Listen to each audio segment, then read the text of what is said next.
Hey folks, got some great news for you. I'm going to be making you an incredible dish, Cajun style. And you know something else? It's going to taste so flavorful, you're going to wonder how you made it. Well, today you're going to find that out because what we're going to do is I'm going to show you step by step how to make this wonderful dish. This is Cajun cabbage. And Cajun cabbage is like a casserole, except it has all the sauce on the bottom and wonderful gooey crispy cheese and cabbage on the top. For those people that want to make a dish that the kids will dig with cabbage, this is it. Check it out.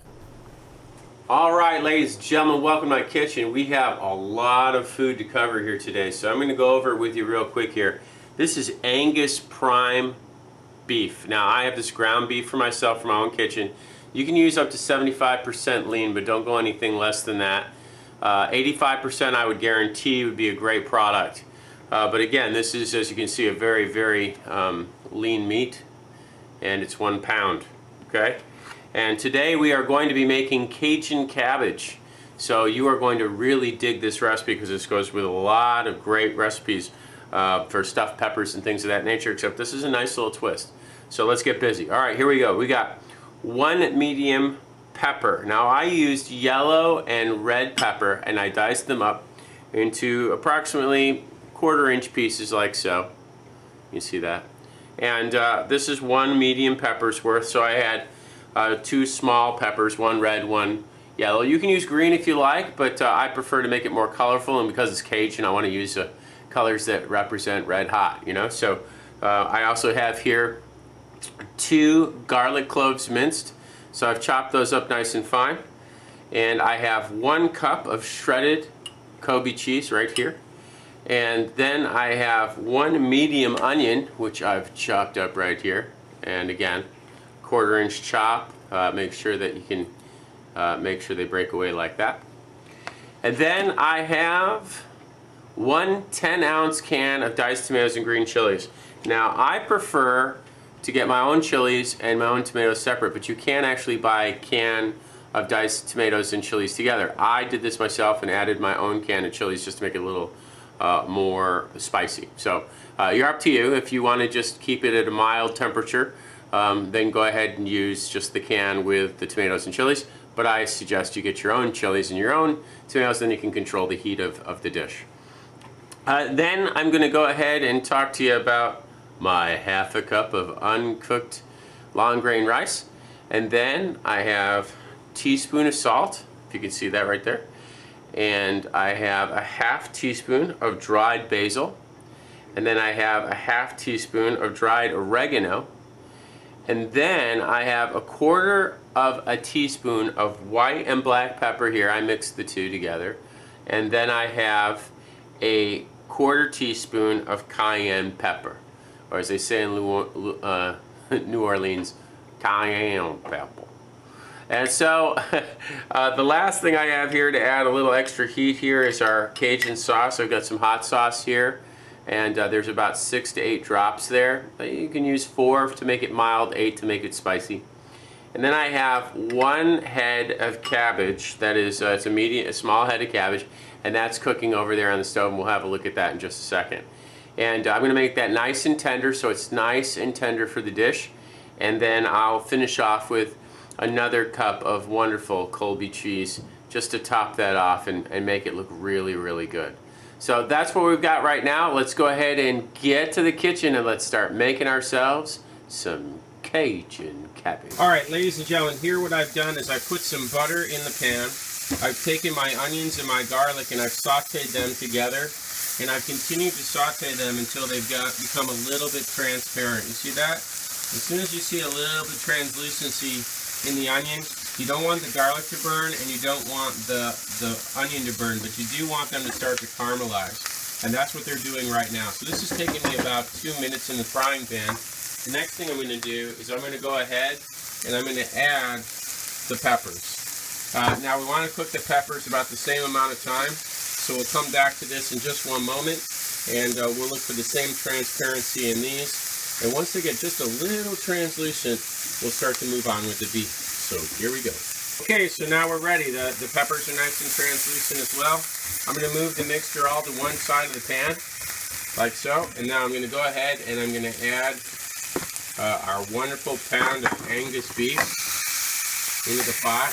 I'm just going to mix this up now on the blank side here just to start getting it cooked, and then I'll start incorporating the whole mix. Now if you don't have a pan that's big enough to do this the way I'm doing it, do the beef in a separate pan, because you do want to do the vegetables before you cook the beef.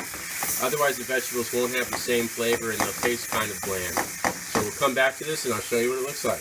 Alright, so here we go. So now I've got just a little red left on the pan here, and I'm going to get rid of that shortly just by moving the meat around. And now I'm going to start incorporating the peppers and the onions into the meat.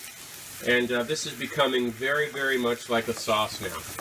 Now, because I use such a lean meat, I didn't need to drain it, because when you have something that's like 75 degrees, or sorry, 75% or more in meat content versus fat, that means 25% of it is fat. So you would absolutely have to drain that meat. So for sure, if you're going to use a leaner meat, it's a great idea because you avoid that step.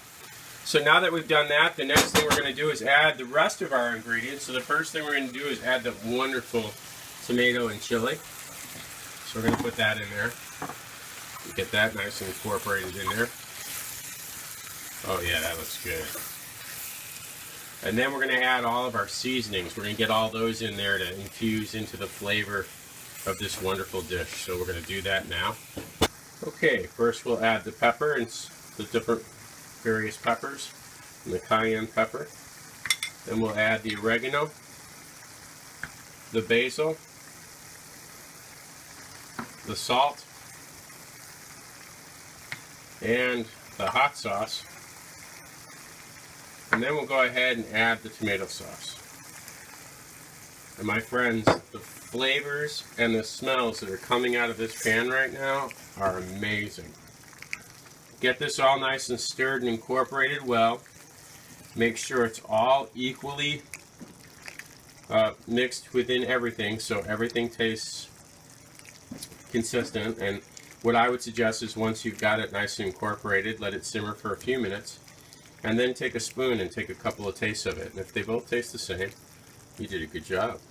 Alright, let's go ahead and do that, and we'll wait a few more minutes to let this simmer and come back to it for the next step. Okay, you can see here that I'm cooking the cabbage, and the cabbage is just about done. As soon as you see that green there, if you see that green disappear, you've cooked it too long. So let's pull this, drain it, and get it ready for service. Okay, I've strained the cabbage, and the cabbage is nice and cooked now. It's not too soft. I used a fork to make sure that it was nice and al dente, which it is. And we'll go ahead and get ready for the next step of service with this. Okay, look at that. Isn't that gorgeous? All right, what we're going to do now is we're going to add our rice. And remember, that's got to be uncooked. We don't want the rice to be cooked, because that's what's going to happen when we bake it. Because we're just about ready to bake it. We have our cabbage ready to go. So the next step is going to be that we're going to put this mixture with the cabbage and our Colby cheese in a wonderful greased pan and make this into an awesome baked cabbage dish. So here we go. Alright, ladies and gentlemen, I have here a wonderful 13 by 9 by 2 inch high pan, okay?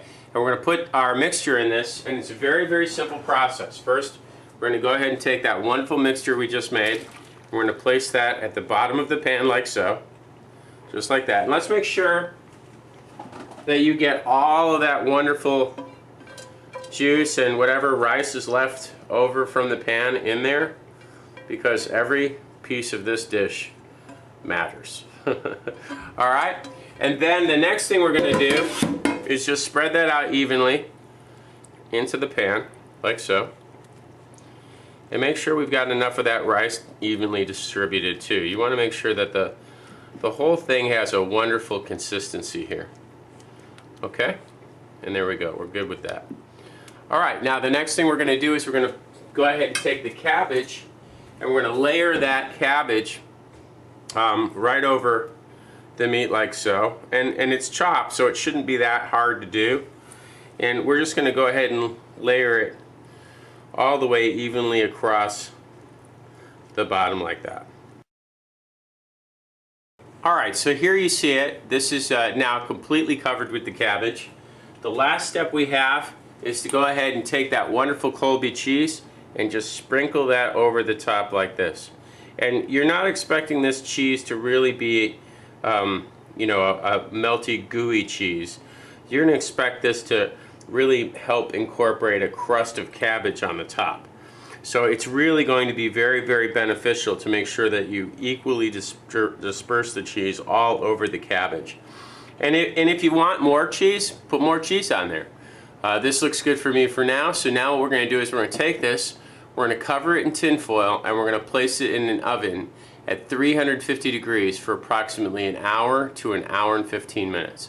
So it just depends on how long your time is to cook it, and also, of course, the dependency of differences in temperatures in ovens. So start checking in on it in an hour, and really understand that it can't cook any longer than an hour and 15 minutes. All right, let's do this and put this in the oven. All right, I'm getting ready to go ahead and put the tin foil over that, making sure that I cover it very tightly so that we can keep that steam in there and get that rice to really proof in the sauce we just made. Cheese is going to melt all the way through, and it's going to be nice and gooey in the beginning, but I would suggest that if you want to make it nice and crisp, take the tin foil off just before we're ready to serve it, just to give it that nice brown serving on the top. So let's get this in the oven, 350. Let's do this. Okay, I've got the oven and it's ready. It's preheated. We're going to go ahead and put that into the oven and let it sit there for an hour, and we'll check back on it shortly. All right, ladies and gentlemen, we've got this out of the oven now. Now we're going to go ahead and have a look and see what our Cajun cabbage dish looks like. All right, here we are now with our Cajun cabbage, and we're about to have a look at how wonderful this turned out. Be careful to steam, because you know there's going to be a lot of steam that's going to come up there, so roll it backwards away from you. And look at that, ladies and gentlemen. How about that? Wow, doesn't that look good? I'll give you a nice good close-up look at that. Wow. Well, there's only one thing left to do with this, and that's, of course, eat it. So I'm going to take a nice big serving of this, and I wish you all the best as you make your own wonderful Cajun cabbage for you and your family. Bon appetit.